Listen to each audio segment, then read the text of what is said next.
Hello, I'm Phillip Taylor. I'm from Richmond Green Chambers, and I'm introducing a book called The Road to Freedom, which is a history of the Ho Chi Minh Trail, written by one of my colleagues, Virginia Morris, and her husband, Clive Hills. It's a fascinating book, well worth reading. It's got some very interesting colour photographs in it, and you really do feel that you're in this particular part of Southeast Asia.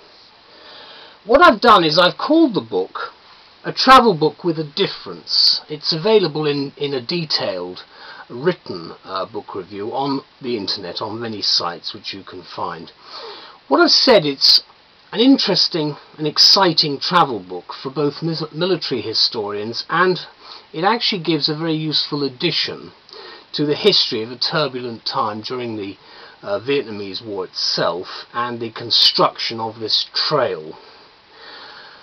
What we've got here is a person and with her husband who took the photographs, who's written the book because she has a detailed local knowledge of what they've actually seen during their travels together.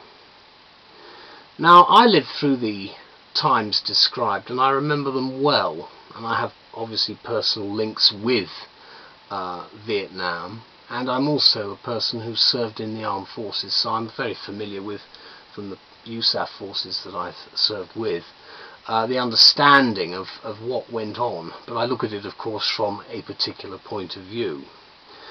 The Ho Chi Minh Trail was of course a decisive factor in the defeat of the United States forces during the conflict, and at its peak, over 16 years, the trail ran through North and South Vietnam, Laos and Cambodia. And despite massive bombing, the American efforts failed to prevent essential goods reaching the North Vietnamese army. What's important about this book is the attention it pays to detailed research, the places photographed and visited, and the people interviewed. Morris and Hills were the first Westerners to traverse the entire length of the trail, and they produced what I think is a balanced and fascinating account of what is a most remarkable feat of both engineering and tactical warfare during that war.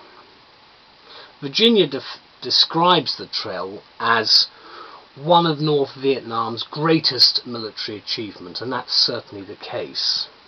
She has an interview with General Giap, who oversaw the construction of the trail, and says that whilst they were, as she puts it, at opposite end of the particular political spectrum, she did look forward to actually shaking hands with him, because he was, to use her expression, the man who had the vision and intellect to see its construction through to the fall of Saigon. Obviously that was the particular aim, his mission statement, if you like, in current terminology.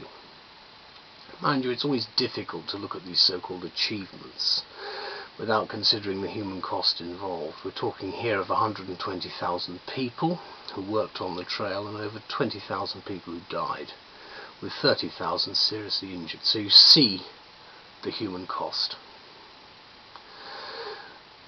A war poem was written. I'm going to give you an extract from Pan Tien Diat, and this is the concept of the project. The words are quite full of imagery. The sound of the slow drawing from water pipes, the great sounds of trucks heading along the road in the battle zone, the sound of bombing seemed so small. You get a feel for the massive endeavour that we're talking about here. In this short review I can't do that much justice to this scholarly and highly original work. It's worthy of the military historian's library, and it gives a fair and balanced account of this remarkable feat. I think it's important for one other reason, and that is, with all the excitement of a travel book, it's actually haunted by the ghosts of those who created Ho Chi Minh's trail. and I think it's an important book for that reason, if for none other. It's well worth reading. Thank you very much.